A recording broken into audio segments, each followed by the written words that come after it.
L'uniforme d'un pilote impose le respect. Les 4 galons dorés sur l'épaule, la casquette impeccable, la démarche assurée. Ce sont les symboles d'une immense responsabilité, celle de tenir des centaines de vies entre ses mains à 35 000 pieds. Nous faisons implicitement confiance à la personne qui porte cet uniforme. Mais que se passe-t-il lorsque cette confiance est brisée avant même qu'elle n'atteigne le cockpit? Que se passe-t-il lorsque la personne chargée d'un avion valant plusieurs millions d'euros est jugée non pas sur ses compétences, mais sur la couleur de sa peau? Voici l'histoire du capitaine Lucas Lefebvre, un pilote décoré qui a dû faire face à un blocage humiliant à sa propre porte d'embarquement, quelques instants avant de piloter l'avion même dont on lui refusait l'accès. Le capitaine Lucas Lefebvre croyait en la vertu des routines. Elles étaient le socle de la sécurité, le langage silencieux de l'aviation. Sa routine, les jours de vol, était aussi précise qu'une checklist avant décollage. Réveil à 4h30, 10 minutes de méditation pour faire le vide dans son esprit, se concentrant uniquement sur le bourdonnement du réfrigérateur, suivi d'une course de 5 km dans les ruelles calmes de son petit village du Luberon en Provence, alors que l'aube pointait à peine. Une douche, un rasage, puis la partie la plus importante de sa matinée, le petit déjeuner avec sa fille de 7 ans, Manon. « Tu pilotes le gros oiseau aujourd'hui, papa ?» avait-elle demandé ce matin-là, la bouche pleine de tartines à la confiture. Lucas sourit en ajustant le nœud de sa cravate noire. « Le plus gros que nous ayons, ma chérie. L'Airbus A330. Nous allons jusqu'à Montréal. Tu feras coucou aux cousins québécois pour moi. Je ferai mieux. » Il se pencha vers elle d'un air conspirateur. « Je ferai un petit battement d'ailes juste au-dessus du Mont-Royal. C'est notre petit secret. » Manon gloussa, un son que Lucas considérait comme le meilleur carburant au monde. Il l'embrassa sur le front, puis embrassa sa femme Chloé, qui lui tendit son petit café serré. « Sois prudent, mon aviateur, dit-elle, sa main s'attardant sur son bras. « Toujours, répondit-il. C'était une promesse qu'il tenait depuis 15 ans. 10 ans dans l'armée de l'air à piloter des avions de transport tactique vers des zones de conflit où le sol lui-même était hostile, et les 5 dernières années avec Azur Aviation, l'une des compagnies internationales les plus prestigieuses. Il avait gagné ses 4 galons à la dure, avec compétence, dévouement et un calme inébranlable sous la pression. Il avait posé des avions dans des blizzards à visibilité nulle, navigué à travers de violents orages au-dessus de l'Atlantique, et géré une fois une panne hydraulique qui avait poussé toute la cabine à prier. À travers tout cela, son pouls était resté régulier. C'était un professionnel. Aujourd'hui, cependant, il n'était pas en uniforme. Son vol, le vol Azur Aviation AA21 à destination de Montréal-Trudeau, ne devait pas décoller de l'aéroport de Lyon-Saint-Exupéry avant 17h. Il voyageait en « mise en place », volant comme passager sur un vol plus tôt, le AA715, à destination de Bordeaux pour se positionner pour une autre route internationale le lendemain. La politique de la compagnie permettait aux pilotes de voyager en tenue civile pour les vols de positionnement domestique. C'était plus confortable et permettait un certain anonymat. Lucas chérissait cet anonymat. Aujourd'hui, il portait un pantalon gris foncé simple et bien ajusté, un polo blanc impeccable et un blazer bleu marine élégant mais discret. Son seul bagage était son sac de vol standard et une mallette en cuir élégante, les outils de son métier. Il naviguait dans les terminaux animés de Lyon-Saint-Exupéry avec l'aisance d'un homme qui considérait les aéroports comme sa seconde maison. La cacophonie des valises à roulettes, les annonces brouillées et les pleurs d'enfants n'étaient pour lui qu'un bruit de fond.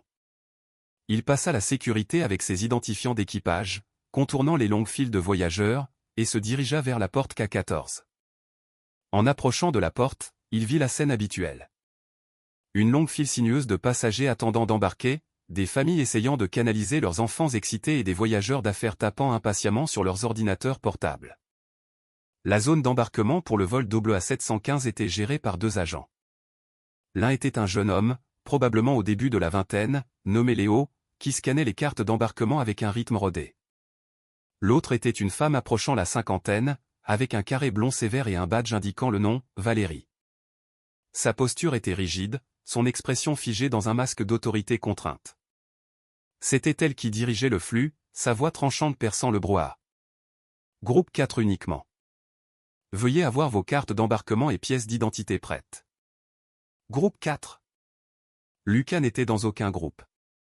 En tant que membre d'équipage, il était autorisé à pré-embarquer. C'était une courtoisie professionnelle standard, permettant aux pilotes et aux agents de bord de s'installer avant la cohue principale. Il s'approcha du comptoir, gardant une distance polie du podium où Valérie montait la garde. Il attendit une accalmie dans ses annonces, ne voulant pas l'interrompre. Lorsqu'elle fit enfin une pause pour prendre une gorgée d'eau, il s'avança. « Excusez-moi » commença-t-il d'une voix calme et basse. « Bonjour. Je cherche juste à pré-embarquer. » Les yeux de Valérie le parcoururent, un scan rapide et dédaigneux allant de ses chaussures cirées à ses cheveux coupés courts. Il n'y eut aucune reconnaissance, aucun soupçon de courtoisie professionnelle. Au lieu de cela, ses yeux se plissèrent légèrement. « Le groupe 5 n'a pas encore été appelé, monsieur. »« Vous devez attendre, dit-elle, son ton sec et définitif. » Elle reporta son attention sur son écran. Un renvoi clair et net. Lucas offrit un sourire patient. « Je comprends. En fait, je suis membre d'équipage en mise en place. Je me positionne pour un vol au départ de Bordeaux. » Il fit un signe du menton vers son sac de vol, le sac noir tumi inconfondable avec une étiquette d'équipage jaune vif clipsée à la poignée. Valérie ne jeta même pas un coup d'œil. Ses yeux restèrent fixés sur lui. L'air autour du comptoir sembla perdre quelques degrés. « Les membres d'équipage doivent être en uniforme pour pré-embarquer, déclara-t-elle, articulant chaque mot comme si elle parlait à un enfant. C'est la politique. Lucas savait pertinemment que ce n'était pas vrai pour les vols de positionnement domestique. Il l'avait fait des dizaines de fois. Je crois que c'est pour les vols internationaux, corrigea Théil doucement. Pour une mise en place domestique, la tenue civile est autorisée. Mes justificatifs sont juste là si vous avez besoin de les voir. Il porta la main à la poche intérieure de son blazer où son portefeuille contenait son badge Azur Aviation et sa licence de pilote de ligne. Mais Valérie leva la main, un geste prohibitif et tranchant. « Monsieur, veuillez sortir de la file. Vous retardez le processus d'embarquement pour nos clients payants. » L'expression « client payant » piqua, comme s'il était autre chose. Quelques personnes dans la file derrière lui commençaient à grommeler, changeant de pied. Le murmure sourd de l'impatience commençait à monter. Lucas sentit le premier léger picotement de frustration. Sa routine était perturbée. Le monde fluide et ordonné de l'aviation était ébouriffé par l'hostilité inexplicable de cette femme. Mais sa formation, toute son éthique professionnelle, reposait sur la désescalade. « Madame, mon nom est Lucas Lefebvre. Je suis commandant de bord pour cette compagnie, dit-il, gardant sa voix parfaitement égale. Si vous pouviez juste me chercher dans le système, vous verriez que je suis sur le manifeste de vol en tant qu'équipage en mise en place. » Les lèvres de Valérie se serrèrent en une ligne fine et exsangue. Elle se pencha en avant, baissant la voix en un murmure accusateur et conspirateur qui était étrangement plus fort qu'un cri. « Je ne sais pas pour qui vous vous prenez, mais c'est une zone sécurisée. Nous avons eu des problèmes avec des gens essayant d'obtenir un accès non autorisé. Maintenant, je vais vous demander une dernière fois de vous écarter avant que j'appelle la sécurité de l'aéroport. » La menace plana dans l'air, épaisse et laide. La sécurité de l'aéroport. L'implication était claire. Il n'était pas juste un passager dans la mauvaise file. Il était une menace potentielle. Et à ce moment-là, Lucas Lefebvre, un homme capable de commander un avion de 200 tonnes à travers un ouragan, sut que ce n'était plus une simple incompréhension de la politique de l'entreprise. C'était tout autre chose. Le mot « sécurité » résonna dans l'espace clos de la zone d'embarquement. C'était un terme chargé dans un aéroport, un mot qui faisait tourner les têtes et créer une tension instantanée. Les passagers grommelant derrière Lucas se turent. Les yeux commencèrent à se détacher de leurs téléphones et magazines, attirés par le drame silencieux qui se jouait au podium d'embarquement. Lucas sentit un poids froid familier s'installer au creux de son estomac. C'était un sentiment qu'il n'avait pas éprouvé depuis son adolescence, lorsqu'il était suivi par des vendeurs dans les magasins ou arrêté pour avoir conduit la Citroën DS de son père dans son propre village. C'était le sentiment d'être jugé sur une prémisse qu'il ne pouvait pas contrôler, de voir son caractère et son intégrité remis en question avant même d'avoir prononcé une phrase complète. Il n'était plus le capitaine Lefebvre, un aviateur respecté. Il était un problème, un incident potentiel. Il soutint le regard de Valérie, refusant d'être intimidé. Sa voix, quand il parla, était encore surnaturellement calme, un contraste frappant avec l'énergie agitée émanant d'elle. Il n'y a pas besoin d'appeler la sécurité, Valérie, dit-il, regardant ostensiblement son badge. Je suis qui je dis être. Tout ce que je vous demande, c'est d'effectuer une simple vérification. Regardez le manifeste. Regardez ma pièce d'identité. Il sortit lentement et délibérément son portefeuille de son blazer. Il l'ouvrit pour révéler sa carte d'identification Azur Aviation. Elle comportait sa photo, un homme professionnel souriant en uniforme complet, son nom, Capt. Lucas C. Lefebvre, et son numéro d'employé. À côté se trouvait sa licence de pilote, un document représentant des milliers d'heures de formation et le plus haut niveau de certification qu'un pilote puisse atteindre. Valérie jeta à peine un coup d'œil. Sa concentration était entièrement sur son visage, son expression un mélange d'incrédulité et de suspicion. « Monsieur, n'importe qui peut obtenir une fausse carte », claqua-t-elle, sa voix montant dans les aigus. Le jeune agent à côté d'elle, Léo, regarda par-dessus, le front plissé d'incertitude. Il ouvrit la bouche pour dire quelque chose, mais Valérie lui lança un regard qui le fit taire instantanément. « Vous causez un trouble à l'ordre public », déclara-t-elle, son autorité enflant pour remplir l'espace. « La sûreté et la sécurité de ce vol sont ma préoccupation principale. Je ne vous reconnais pas, et vous n'êtes pas en uniforme. C'est tout. » Un homme en costume d'affaires froissé debout derrière Lucas souffla impatiemment. « Pour l'amour de Dieu, madame, regardez juste la carte du type et passons à autre chose. Certains d'entre nous ont des correspondances à prendre. » Une autre passagère, une jeune femme avec un téléphone à la main, observait maintenant l'échange avec un intérêt intense. Elle s'appelait Isabelle Rossi, une journaliste indépendante spécialisée dans les faits de société. Ses instincts lui disaient que c'était plus qu'un simple accroc procédural. Le visage de Valérie s'empourpra de colère d'être défié, non pas par Lucas, mais par un autre passager. Elle vit cela comme un effondrement de son contrôle. Son regard se durcit en revenant sur Lucas, ses préjugés se calcifiant maintenant en une hostilité ouverte. « Monsieur, je vous ai donné une instruction légale. Éloignez-vous de mon podium maintenant. » Lucas ne bougea pas. Battre en retraite ressemblait à un aveu de culpabilité. Il n'avait rien fait de mal. Il était capitaine pour cette compagnie, debout à la porte de l'un des vols de sa propre entreprise. Il avait le droit d'être là. Plus que cela, sa dignité exigeait qu'il ne soit pas renvoyé comme un vagabond. « Je ne m'écarterai pas, » dit Lucas, sa voix descendant dans un registre plus bas et plus ferme. « Je patienterai, cependant, pendant que vous appelez votre superviseur ou un pilote du poste de pilotage pour vérifier mon identité. Je suis sûr que le copilote Chen sera heureux de se porter garant de moi une fois qu'il arrivera. » Il connaissait l'équipage du vol A715. Il avait volé avec le copilote David Chen sur un trajet vers Francfort 2 mois auparavant. Mentionner son nom était un mouvement calculé, une tentative d'injecter un fait vérifiable dans son mur de suspicion. Mais Valérie était trop loin engagée sur sa voie choisie pour être influencée par des faits. Pour elle, son calme était de la défiance. Sa connaissance de la procédure était une tentative de la piéger. Son refus de reculer était une agression. Chaque action qu'il entreprenait était filtrée à travers une lentille de biais dont elle n'était probablement même pas consciente. « C'est tout. J'appelle la sécurité », annonça-t-elle, attrapant le téléphone à son poste. Léo, suspend l'embarquement. Valérie, attends, implora doucement Léo. Regarde juste sa carte. Elle a l'air vraie. Ne t'en mêle pas, Léo. Tu es nouveau ici. Tu ne connais pas les tours que les gens essaient de jouer, répliqua-t-elle, composant déjà le numéro. La scène devenait intenable. Les passagers fixaient maintenant ouvertement, certains chuchotant entre eux, d'autres sortant leur téléphone. L'atmosphère était épaisse d'un cocktail de curiosité, de gêne par procuration et d'impatience. Lucas sentit sang perdre sur lui. Il sentait la chaleur de leur jugement. Il était maintenant un spectacle. La cause du retard. L'homme accusé de quoi, exactement? D'improviser le rôle d'un pilote essayant de se faufiler dans un avion sur lequel il était prévu? L'absurdité de la chose était flagrante.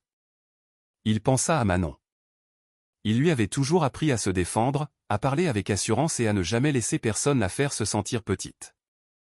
Comment pourrait-il lui faire face s'il permettait à cette femme de piétiner sa propre dignité devant une foule? Il tint bon, le dos droit, sa mallette dans une main, son sac de vol à ses pieds. Il regarda par la grande baille vitrée du terminal l'appareil garé à la passerelle, l'Airbus A321 même sur lequel il était censé voler. C'était une belle machine, élégante et puissante, un lieu où les règles et la physique étaient absolues, où la compétence et la formation étaient les seules choses qui comptaient. C'était son monde. Et pourtant, le voici, banni de celui-ci par la suspicion infondée d'une agente d'embarquement.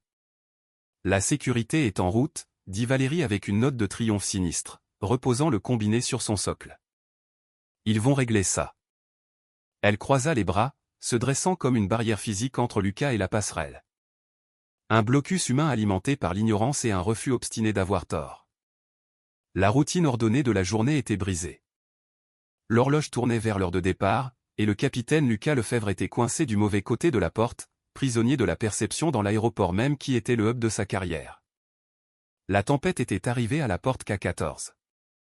L'arrivée de la sécurité de l'aéroport ne fut pas l'événement dramatique, sirène hurlante, que certains passagers auraient pu anticiper.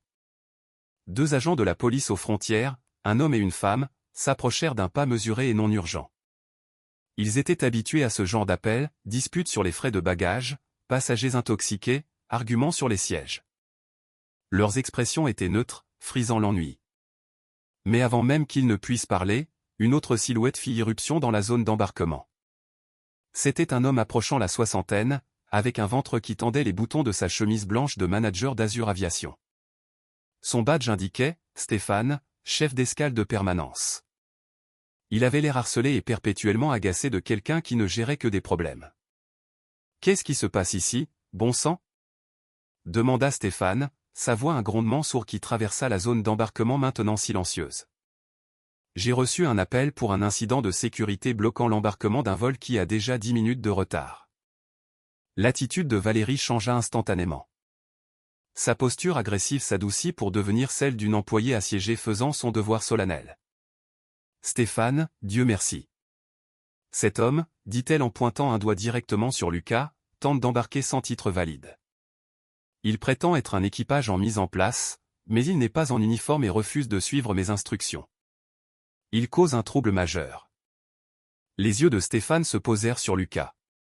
C'étaient de petits yeux fatigués qui semblaient prendre en compte toute la situation et arriver à la conclusion la plus rapide et la plus facile. Il vit un homme noir bien habillé dans une impasse avec son employé. Il vit un vol retardé sur son tableau des départs. Il vit un problème qui devait être écrasé, pas compris. Il ne vit pas un capitaine. Il vit une source de paperasse. « Monsieur », dit Stéphane en s'adressant à Lucas, mais sans tout à fait croiser son regard. « Je vais avoir besoin que vous veniez avec moi. On peut régler ça loin de la porte. » Lucas resta ferme. Être emmené comme un criminel de droit commun, comme disait son grand-père, était hors de question. « Ce ne sera pas nécessaire, » répondit Lucas, sa voix toujours exaspérante de calme. « Mon nom est capitaine Lucas Lefebvre. Mon numéro d'employé est 775 019. Je suis inscrit sur le manifeste de ce vol, AA715, en tant qu'équipage en mise en place. Votre agente d'embarquement, Valérie, a refusé de vérifier cette information et a au contraire escaladé la situation en appelant la sécurité contre moi. » Il exposa les faits, propres et simples. Ils parlaient leur langue, la langue des opérations et des numéros d'employés.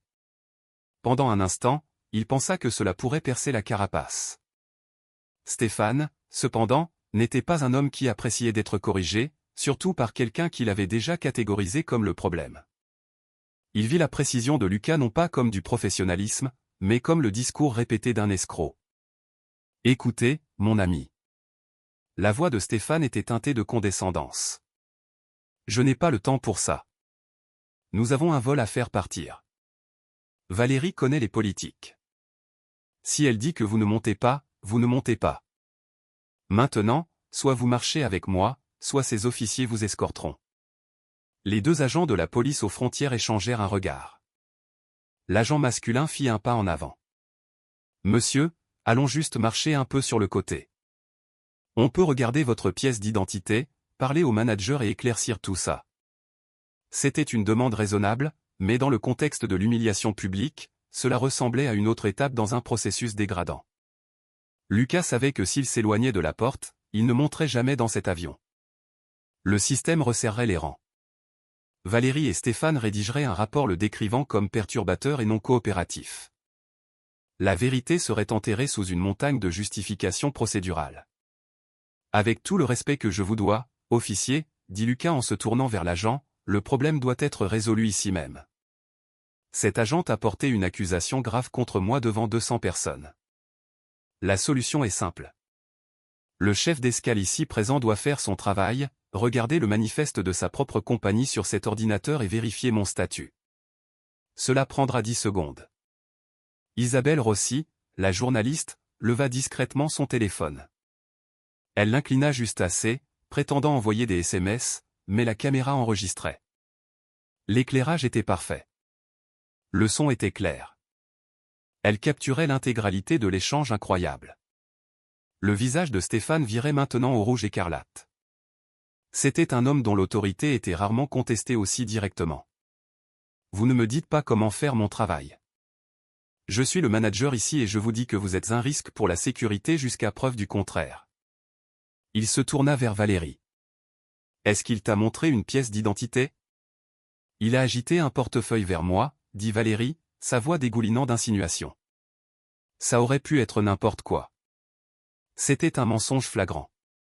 Lucas avait tenu son portefeuille ouvert, ses justificatifs clairement affichés. Le mensonge fut la goutte d'eau. Le calme qui avait été son bouclier pendant les 15 dernières minutes commença finalement à se fissurer. Pas en rage, mais en quelque chose de plus froid. Une colère dure et résolue. J'ai présenté ma carte officielle délivrée par la compagnie et ma licence de pilote, déclara Lucas, sa voix résonnant avec clarté. 2 documents que votre agente a refusé d'examiner. Il ne s'agit pas de sécurité. Il s'agit d'incompétence et de préjugés. Les mots planèrent dans l'air, électrisant le silence. Il avait nommé la vérité l'aide qui bouillonnait sous la surface. Préjugés. L'accusation, maintenant prononcée à voix haute, fit reculer Stéphane comme s'il avait été frappé. C'est fini. On a terminé. Stéphane postillonna, le visage déformé par la fureur. Officier, évacuez-le. Il est perturbateur et porte des accusations sans fondement. Je veux qu'il soit interdit d'accès au terminal. L'agent de police semblait en conflit. L'homme devant lui ne ressemblait pas à une menace. Il était articulé, calme, et son histoire était cohérente. L'interdire de terminal semblait extrême. Peut-être que vous devriez juste regarder l'ordinateur, suggéra l'agent à Stéphane, juste pour être sûr.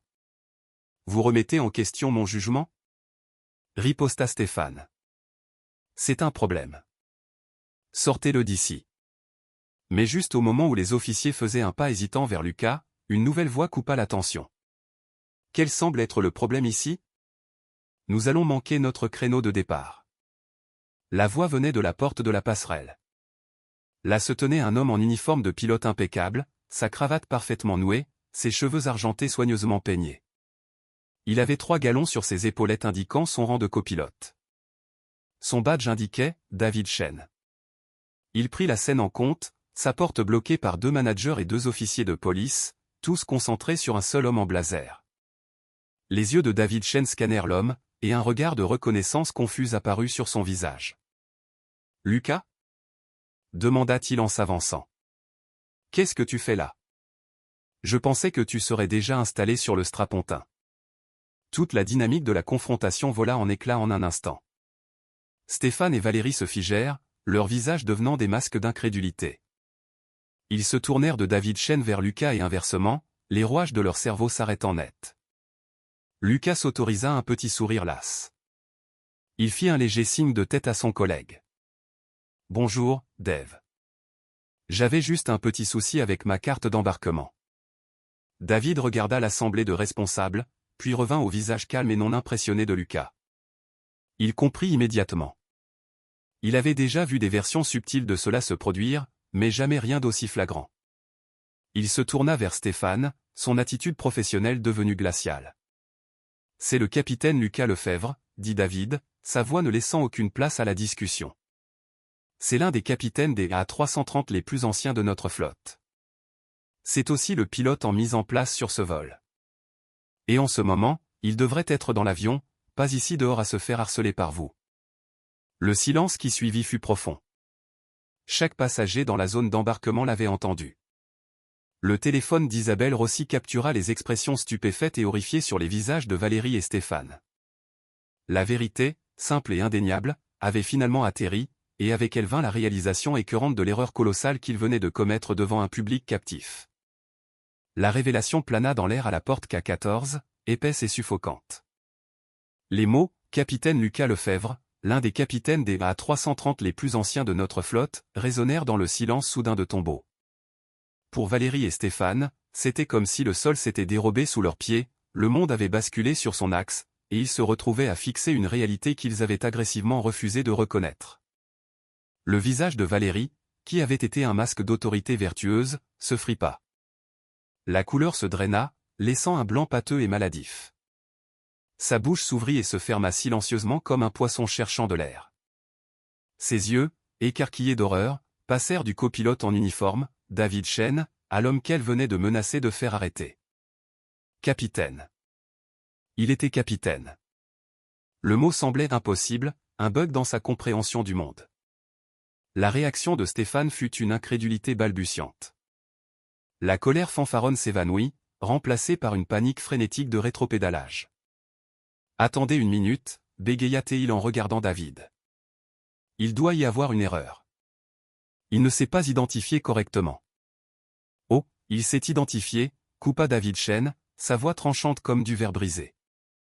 Il fit un pas de plus, son regard maintenant fixé sur Stéphane. « Je l'ai entendu depuis la passerelle. Il vous a dit son nom. Il vous a dit son statut. La question est, pourquoi ne l'avez-vous pas cru ?» Stéphane n'avait pas de réponse. La question était un poignard tournant dans la plaie de son propre jugement colossalement erroné. Il regarda Lucas, le regarda vraiment pour la première fois, non pas comme un problème à résoudre, mais comme l'homme qu'il était, un pilote senior, un collègue, une personne d'autorité qu'il venait d'humilier publiquement. Le blazer soigné, l'attitude calme, le langage précis, tout cela devint net, non pas comme un déguisement, mais comme l'article authentique. La honte fut un coup physique. L'agent de police et sa collègue reculèrent lentement, reconnaissant que c'était maintenant une catastrophe interne à la compagnie, pas une affaire de police. L'agent fit un petit signe d'excuse à Lucas. Les passagers étaient un jury silencieux, leur visage un mélange de choc, de colère et de justification. L'homme d'affaires qui s'était plaint du retard secouait maintenant la tête avec dégoût. Isabelle Rossi gardait son téléphone stable, capturant chaque seconde atroce des retombées. C'était l'histoire. C'était la vérité incroyable et accablante. Lucas Lefebvre ne dit rien. Il n'en avait pas besoin. Le silence était sa justification. Il resta simplement là, sa mallette toujours à la main, et regarda l'autorité des deux managers se désintégrer sous ses yeux. Il ne ressentait aucun triomphe, seulement une lassitude profonde. Tout ce spectacle les aurait pu être évité avec une requête de base de données de 10 secondes, un simple acte de courtoisie professionnelle, une extension basique de confiance. Il regarda Valérie. Ses yeux étaient vitreux de larmes de panique non versées. Elle ne voyait pas un pilote qu'elle avait lésé. Elle voyait la fin de sa carrière. Il regarda Stéphane, qui fouillait maintenant avec sa radio, essayant probablement d'appeler quelqu'un, n'importe qui, pour atténuer le désastre qu'il venait de coécrire. Finalement, Lucas rompit le silence. Il regarda David. « Le poste de pilotage est prêt ? » « Il l'est maintenant, capitaine, » dit David en s'écartant et en faisant un geste vers la porte ouverte de la passerelle. C'était une invitation, une restauration de l'ordre. Lucas ramassa son sac de vol. Il n'accorda pas un autre regard à Valérie ou Stéphane. Ils avaient cessé de compter. Ils n'étaient que des obstacles qui avaient maintenant été dégagés. Il marcha vers la passerelle, ses pas mesurés et délibérés. En passant devant le podium, il put entendre Valérie chuchoter un plaidoyer frénétique et désespéré à personne en particulier. Je suivais juste la procédure. J'étais juste. Sa voix s'éteignit dans un sanglot étouffé. La marche le long de la passerelle sembla longue de 100 mètres.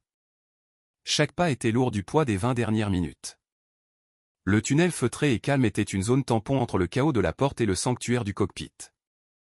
Lorsqu'il franchit la porte de l'avion, la chef de cabine, une femme nommée Marie, l'accueillit avec un large sourire de bienvenue. « Bonjour, capitaine Lefebvre. Nous nous demandions quand vous. » Sa voix faiblit en voyant son visage. Son expression était un nuage d'orage d'émotions contrôlées. Derrière lui, le copilote Chen suivait, le visage sombre. « Nous avons eu un petit retard à la porte, Marie, » dit doucement David. « Tout va bien maintenant. » Marie, vétéran de milliers de vols, comprit instantanément que « bien » était la dernière chose que c'était. Elle hocha la tête, ses instincts professionnels prenant le dessus. « Bien sûr. Puis-je vous apporter du café ? » Ce serait génial, Marie. « Noir, » dit Lucas, sa voix retrouvant sa chaleur familière. Il était de retour dans son élément maintenant. Il continua dans l'allée. Quelques passagers de la classe affaires qui avaient été témoins de l'événement le regardèrent avec un nouveau respect, certains offrant des hochements de tête discrets. Il les reconnut avec un bref sourire professionnel et se dirigea vers l'avant. Il s'arrêta à la porte du cockpit, sa main reposant sur le cadre. Il prit une profonde inspiration, laissant l'odeur familière de l'avionique et de l'air recyclé l'envahir. C'était son bureau, un lieu de logique, d'ordre et d'immense responsabilité. Il entra et s'installa dans le siège de gauche, le siège du commandant. Il plaça sa mallette à côté de lui et regarda la vaste étendue du tarmac. David Chen prit son siège à droite. Pendant un moment, aucun d'eux ne parla.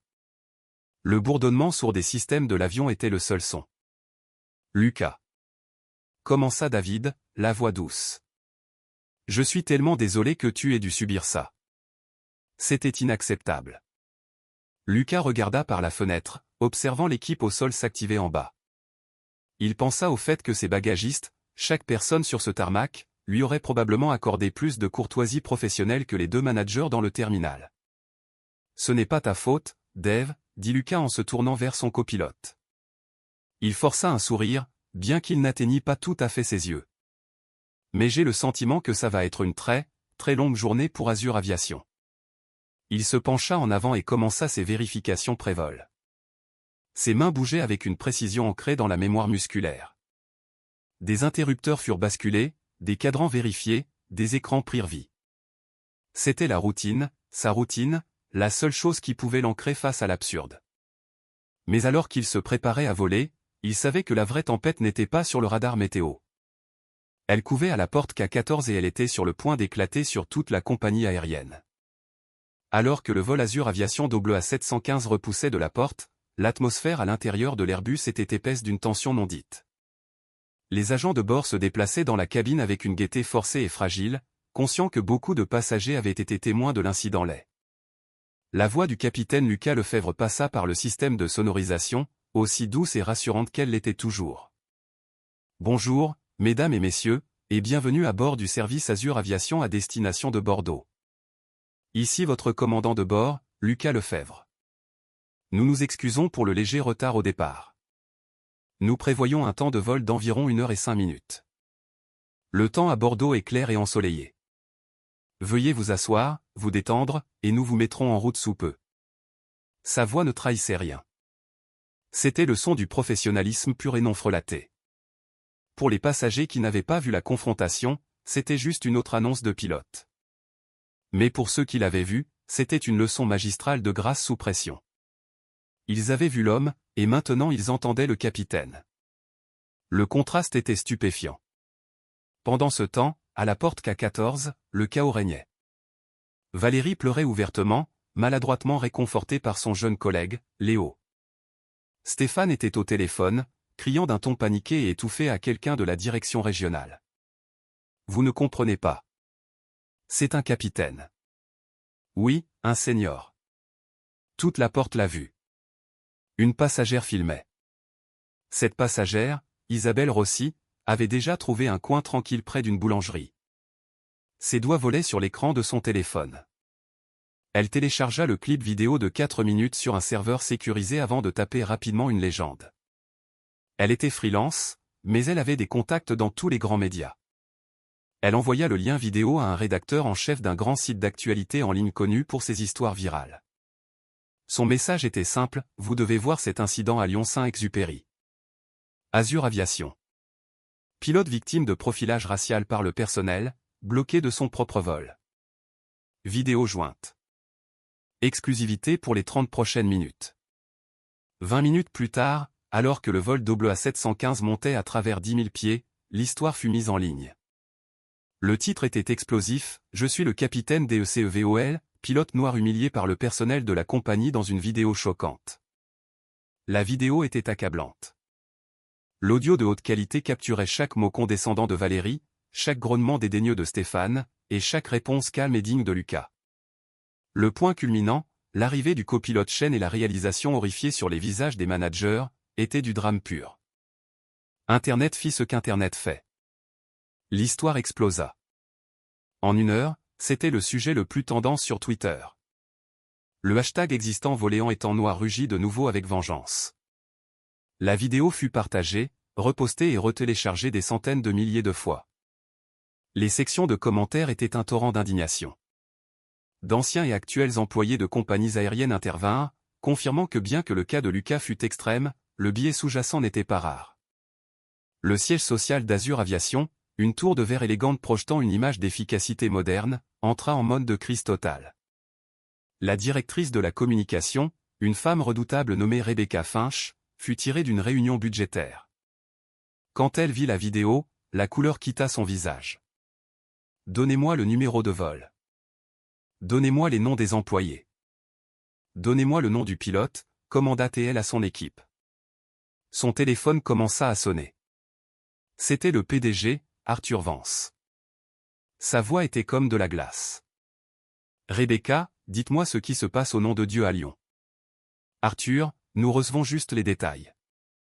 Il semble s'agir d'un incident de profilage impliquant l'un de nos capitaines. » « Semble s'agir. » La voix de Vance était dangereusement basse. « J'ai vu la vidéo, Rebecca. Ma fille de 16 ans me l'a envoyée. Ce n'est pas une apparence. C'est un incendie industriel de niveau 5. Qui sont les employés? Une agente d'embarquement, Valérie, et un chef d'escale, Stéphane. Suspendez-les, ordonna Vance sans un moment d'hésitation. Suspendez-les tous les deux avec effet immédiat dans l'attente d'une enquête complète. Retirez-les du terrain. Prenez leur badge. Je veux un communiqué rédigé dans l'heure. Nous devons être sans équivoque, apologétiques, rampants s'il le faut. On prend les devants ou ça va nous déchiqueter. De retour à Lyon, le téléphone de Stéphane sonna. C'était le directeur des opérations aéroportuaires, le patron de son patron. Stéphane s'attendait à un appel, mais pas d'aussi haut dans la chaîne. La conversation fut brutalement courte. Lui et Valérie devaient se présenter au bureau administratif immédiatement, remettre leurs accréditations de sécurité et quitter la propriété de l'aéroport. Ils étaient mis à pied à titre conservatoire. La nouvelle les frappa comme un coup physique. Valérie s'effondra sur une chaise, ses sanglots se transformant maintenant en gémissements gutturaux de désespoir. Tout son monde, construit sur une fondation de règles et d'autorité perçues, avait été démoli. Stéphane, d'autre part, était rempli d'une rage bouillonnante et impuissante. Il n'était pas en colère contre lui-même pour son erreur de jugement. Il était en colère contre Lucas Lefebvre pour ne pas avoir été en uniforme, pour avoir été trop calme, pour l'avoir fait passer pour le méchant. Au moment où le vol d'OBLEA-715 amorçait sa descente vers Bordeaux, le nom du capitaine Lucas Lefebvre était connu par des millions de personnes. Azur Aviation avait publié son premier communiqué public. Azur Aviation est consciente d'un incident profondément troublant survenu à notre hub de Lyon-Saint-Exupéry aujourd'hui impliquant un membre estimé de notre personnel navigant. Les actions des employés impliqués sont complètement contraires à nos valeurs de respect et de professionnalisme. Nous menons une enquête immédiate et approfondie et avons suspendu les employés en question. Nous avons contacté le capitaine Lefebvre pour offrir nos excuses les plus sincères et sans réserve pour le traitement inacceptable qu'il a enduré. Bien sûr, il n'avait pas encore contacté le capitaine Lefebvre. Il était en train de faire atterrir un avion de 150 tonnes. Alors qu'il guidait expertement l'Airbus sur la piste de l'aéroport de Bordeaux-Mérignac, il ignorait béatement qu'il était devenu le visage d'une conversation nationale sur la race et les préjugés. Mais alors qu'il roulait vers la porte, il le vit. Une petite foule de gens s'était rassemblée près de leur porte assignée. Pas des passagers, mais des gens en costume, des officiels de l'aéroport, des cadres d'Azur Aviation, et derrière eux, la vue inconfondable des caméras de nouvelles. David Chen laissa échapper un sifflement bas. « Oh là là, on dirait que le comité d'accueil est là. Lucas regarda la scène, le cœur serré. Il n'avait pas demandé ça. Il ne voulait pas être un symbole ou un gros titre. Il voulait juste faire son travail. Il avait désescaladé. Il était resté professionnel. Il avait essayé de gérer ça discrètement. Mais le monde avait d'autres plans. Les retombées avaient officiellement commencé, et il se tenait à leur épicentre. Au moment où la passerelle se connecta à l'avion à Bordeaux, le monde calme et ordonné de Lucas fut brisé. Le chef d'escale local, un homme qui avait l'air profondément nerveux, fut le premier à monter à bord. Il s'adressa à Lucas non pas comme à un collègue, mais avec la révérence qu'on pourrait réserver à un dignitaire en visite. « Capitaine Lefebvre », commença-t-il, la voix tremblant légèrement. « Au nom de toute l'escale de Bordeaux, Nous sommes tellement désolés. Nous avons une voiture privée qui vous attend sur le tarmac. Le siège veut vous ramener chez vous en jet d'affaires ou vous prendre une suite dans un château-hôtel de luxe, ce que vous préférez. » Lucas fut surpris. Un jet privé, une suite. Il était juste un pilote qui voulait aller à son hôtel pour son escale. Il regarda au-delà du manager et vit les visages des cadres attendant dans le terminal. Il vit les caméras. Il comprit. Ce n'était pas pour son confort. C'était pour limiter les dégâts. Il était maintenant un symbole, un atout précieux qu'il devait gérer. « Ce n'est pas nécessaire, dit Lucas, sa voix lasse. J'ai une chambre d'hôtel réservée. J'ai juste besoin d'y aller. » Il était prévu qu'il vole vers Montréal le lendemain matin, un vol qu'il n'avait aucune intention de manquer. Voler était son métier. C'était le seul endroit où le non-sens du monde disparaissait. Mais la compagnie insista. Il fut emmené loin de l'avion, contournant le terminal et la presse qui attendait, et conduit à un hôtel de luxe au centre-ville. Son téléphone, qu'il avait rallumé après l'atterrissage, était une brique vibrante inutile, submergée par un flot incessant de SMS, de mails et d'alertes. Des médias, des amis, de la famille et des collègues à qui il n'avait pas parlé depuis des années essayaient tous de le joindre.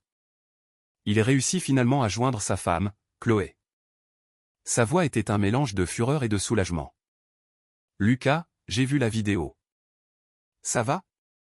Je n'arrive pas à croire qu'il t'ait fait ça. Je suis tellement en colère. Je vais bien, Chloé. Juste fatigué, dit-il en s'enfonçant dans un fauteuil ridiculement moelleux de sa suite d'hôtel. C'était désagréable. Désagréable, Lucas? C'était ignoble. Tu dois les poursuivre. Tu dois leur faire payer. Il soupira. Prenons les choses une étape à la fois. Pendant que Lucas était isolé dans le luxe, les roues du karma broyaient impitoyablement Valérie et Stéphane. Leur suspension n'était que le début. L'histoire n'était pas juste un cycle d'actualité de 24 heures. Elle durait. La vidéo était si claire, si dénuée d'ambiguïté qu'elle devint une étude de cas du racisme moderne en entreprise. Azur Aviation, sous une immense pression publique et face à des appels au boycott, devait agir de manière décisive. Leur enquête interne fut rapide et brutale. Ils interrogèrent Léo, le jeune agent d'embarquement, qui raconta en larmes comment Valérie avait ignoré ses supplications de simplement vérifier la carte de Lucas et comment Stéphane avait escaladé la situation sans même tenter de vérifier les faits. Ils examinèrent les dossiers professionnels de Valérie et Stéphane. Stéphane avait plusieurs plaintes antérieures contre lui pour comportement arrogant envers les clients et le personnel. Valérie avait un historique de rigidité et de confrontation avec 2 avertissements antérieurs pour mauvais service client. Dans les 48 heures, les 2 furent licenciés pour faute lourde. La lettre de licenciement citait une violation flagrante de la politique de l'entreprise, un manquement aux devoirs fondamentaux et une conduite ayant porté un grave préjudice à la réputation de l'entreprise. Pour Valérie, le licenciement fut le début d'un effondrement complet. Son nom et son visage étaient maintenant infâmes. Elle fut doxée en ligne. Son adresse, son numéro de téléphone et ses profils de réseaux sociaux furent partagés sur Internet. Elle reçut des menaces. Des gens passaient devant sa maison en criant des obscénités. Elle devint une paria dans sa propre communauté. Le supermarché ressemblait à une épreuve de regards hostiles. Elle essaya de postuler pour d'autres emplois dans l'industrie aérienne, mais dès que les recruteurs goglisaient son nom, l'entretien était terminé. Sa carrière, sa réputation, sa vie telle qu'elle la connaissait était anéantie. Elle avait bâti son identité sur le fait d'être une exécutante des règles. Et en une matinée catastrophique, elle était devenue un emblème national de bigoterie. La chute de Stéphane fut moins publique, mais tout aussi complète. En tant que cadre, il tombait de plus haut. Il essaya de se présenter comme une victime, un homme essayant juste de faire son travail dans un environnement sous haute pression. Il engagea un avocat et menaça de poursuivre Azur Aviation pour licenciement abusif. L'équipe juridique de la compagnie répondit en envoyant à son avocat un seul email contenant le lien vers la vidéo virale et une note « Bonne chance pour votre dossier ». Il ne poursuivit jamais. Son nom fut mis sur liste noire dans l'industrie aéronautique. Il dut finalement vendre sa maison et déménager à 2 départements de là, prenant un emploi d'assistant manager dans une grande surface de bricolage pour moins de la moitié de son ancien salaire. Son autorité fanfaronne avait disparu, remplacée par l'humiliation silencieuse de devoir demander aux clients s'ils avaient besoin d'aide pour trouver le bon type de vis. De retour à Bordeaux, Lucas Lefebvre prit une décision. Il ne serait pas une victime passive dans leur stratégie de relations publiques d'entreprise. Il engagea une avocate, une spécialiste des droits civiques nommée Anne Sharma. Sur ses conseils, il informa la compagnie qu'il ne piloterait pas la route vers Montréal le lendemain. Il prenait un congé. Il n'était, comme le dit Sharma, pas émotionnellement apte au service, dans l'environnement de travail hostile que son employeur avait créé. La plainte, lorsqu'elle fut déposée une semaine plus tard, ne concernait pas seulement l'argent. Oui, il demandait des dommages et intérêts pour diffamation, détresse émotionnelle et discrimination raciale. Mais le cœur de la plainte était une exigence de changement systémique.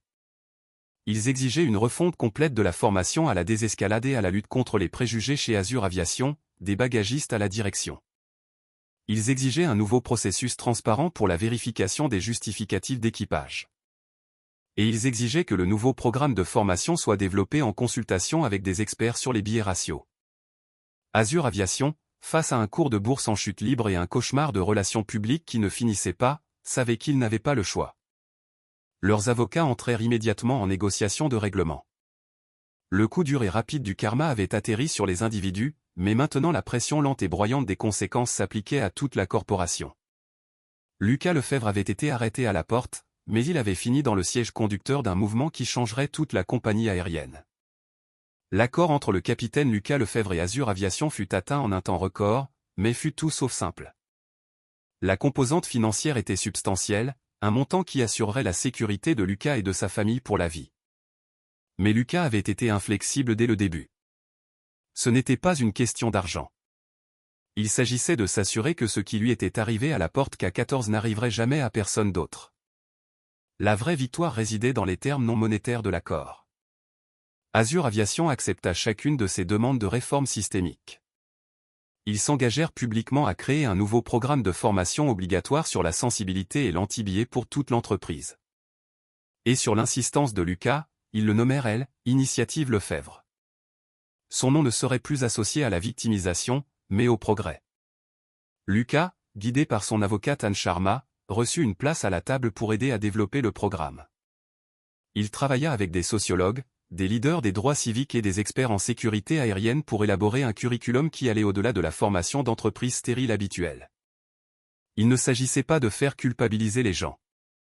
Il s'agissait d'exposer les biais inconscients et de fournir aux employés des outils concrets pour la désescalade et la vérification. Ils utilisèrent la vidéo de son incident comme étude de cas, un guide de « ce qu'il ne faut pas faire », qui était à la fois puissant et profondément personnel.